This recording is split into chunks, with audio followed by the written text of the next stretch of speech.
Below is a single-scene story, fully expanded in well over 1,500 words, written in a cinematic, emotional style. The entire story takes place in one continuous moment, no scene breaks, no dialogue formatting, just one powerful unfolding scene. The denial did not arrive loudly. It came quietly, in the way humiliation often does, wrapped in politeness, disguised as procedure, delivered with a smile that never reached the eyes. The airport gate was alive with motion, a river of rolling luggage and impatient footsteps, yet in that moment everything seemed to slow as the boarding agent's hand hovered over the scanner and then stopped. The woman standing before the counter had already extended her boarding pass, her posture calm, her expression composed, the kind of stillness that comes from years of learning not to react too quickly. She wore a tailored navy coat, simple gold earrings, and carried herself with a confidence that did not seek attention.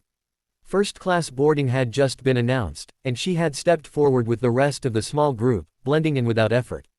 But something in the agent's eyes shifted the instant the name appeared on the screen. There was a pause, too long to be accidental. The agent's fingers tapped the keyboard once, twice, then stopped again. Around them, passengers continued moving, boarding passes beeping cheerfully as others were waved through. The woman waited, patient, accustomed to delays, accustomed to systems that moved slowly when they wanted to. The agent finally looked up, her smile tightened, and she gestured slightly to the side, indicating that the woman should wait.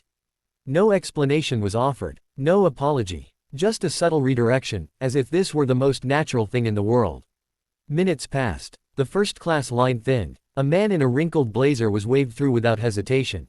Another passenger laughed with the agent, exchanging small talk, then disappeared down the jet bridge. The woman remained standing to the side, her boarding pass still in her hand, the unspoken question hanging in the air. She glanced at the screen behind the counter, which still read first-class boarding in bold letters. She checked her pass again, not because she doubted it, but because she had learned that sometimes people needed proof repeated twice before they believed it. Finally, she stepped forward again, gently placing the boarding pass on the counter. The agent's eyes flicked down and back up, and this time the smile vanished completely. The agent said something brief, something rehearsed, something about a seat reassignment, and a system issue, her tone clipped and final. The woman listened without interrupting, her face unreadable. Around them, a few nearby passengers slowed, sensing tension the way animals sense a change in weather. A man behind her frowned. A woman clutched her purse a little tighter. The agent slid the boarding pass back across the counter, not meeting the woman's eyes. The implication was clear: step aside, you do not belong here. The woman did not raise her voice. She did not argue. She simply stood there, absorbing the weight of the moment, the familiar sting of being quietly told no, of being reminded that credentials and tickets and achievements sometimes mattered less than perception. She could feel the heat rising in her chest, not anger exactly, but something heavier, the exhaustion of having seen this before. She stepped aside once more, this time fully out of the boarding lane, and watched as the final first-class passengers were waved through. The gate area grew quieter as the general boarding groups were announced. People glanced at her, some with curiosity, some with discomfort, some with indifference. She felt invisible and hyper-visible all at once, standing there with a first-class ticket that suddenly seemed theoretical. What no one around her knew, what the agent certainly did not know, was that this woman had spent her life mastering moments like this. She had learned early that power did not always announce itself, that the most influential people in a room were often the quietest. She had built a career not on loud declarations but on precision, on preparation, on knowing exactly when to act. The airport noise washed over her as she reached into her coat pocket and withdrew her phone, her movements unhurried. She did not rush. Rushing would suggest desperation, and she was not desperate. She scrolled calmly, thumb moving with practiced ease, and selected a contact saved simply under a first name. The phone rang once, then twice, then connected. She did not step away. She did not lower her voice. She spoke softly, efficiently, relaying facts without embellishment: the flight number, the gate, the boarding issue. Her expression remained composed, but her eyes were sharp now, focused. Whatever was being said on the other end caused her to nod once, slowly, as if confirming something she already knew. As she ended the call, the agent glanced up briefly, irritation flickering across her face at the sight of the woman still standing there. The general boarding announcement echoed overhead. A line began to form again, longer this time, messier. The woman remained exactly where she was, just to the side of the counter, neither obstructing nor retreating. She was waiting. The change came subtly at first. A supervisor approached the gate, her stride brisk, her expression serious.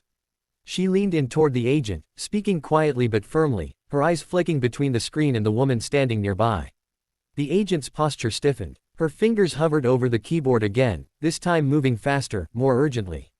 The supervisor straightened and turned fully toward the woman, her face now carefully neutral, professional. The surrounding passengers sensed a shift. Conversations paused. A few people leaned slightly closer, pretending to adjust bags or check phones while listening. The woman met the supervisor's gaze evenly, offering no smile, no challenge, just presence. The supervisor gestured toward the counter, indicating that the woman should step forward. She did, placing her boarding pass down once more, the same piece of paper that had been dismissed minutes earlier now treated with new respect. The supervisor scanned the pass herself. Her expression changed, not dramatically, but enough. A subtle tightening around the eyes, a brief inhale. She glanced at the agent, then back at the woman. Something unspoken passed between them, a recalibration of assumptions. The supervisor nodded once, then turned to the agent and said something that caused the agent's face to flush, color rising quickly up her neck. The agent reprinted something, hands shaking just slightly, and slid a new boarding document across the counter. This time, it was accompanied by an apology, delivered stiffly, as if forced through clenched teeth. The woman listened, accepted the paper, and said nothing. She did not need to. The balance of power in the space had shifted so completely that words were unnecessary. But the moment was not finished. The supervisor did not leave. Instead, she stood there, addressing the agent again, this time with a firmness that could not be mistaken. Other staff members had begun to notice, gathering subtly, pretending to busy themselves nearby. The woman stood quietly as the conversation unfolded around her, the airport hum continuing as if nothing extraordinary were happening, even as something very important was. The supervisor gestured toward the jet bridge, then toward the agent's terminal. The agent nodded repeatedly, her earlier confidence gone. The supervisor then turned back to the woman, her tone now careful, respectful, offering assurances that went beyond the seat itself. The woman acknowledged them with a slight nod. She did not gloat. She did not smile. Vindication, for her, was not about triumph, it was about correction. As she finally walked down the jet bridge, first-class boarding long finished, the space seemed different. A few passengers avoided her gaze. Others watched her with something like awe. One woman offered a small, approving smile.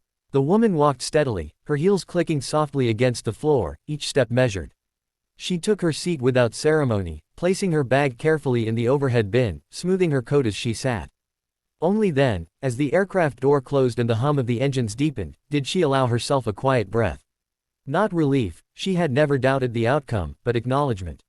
Moments like these were never just about a seat. They were about being seen, about systems being forced to confront their own blind spots, about reminding the world that assumptions could be expensive. The plane taxied forward, and outside the window the airport lights blurred into lines of gold. The woman looked out, her reflection faintly visible in the glass, and allowed herself the smallest smile, not for what had been taken back, but for what had been demonstrated. Power did not need to announce itself. Sometimes, it simply waited, made one call, and let the world adjust accordingly.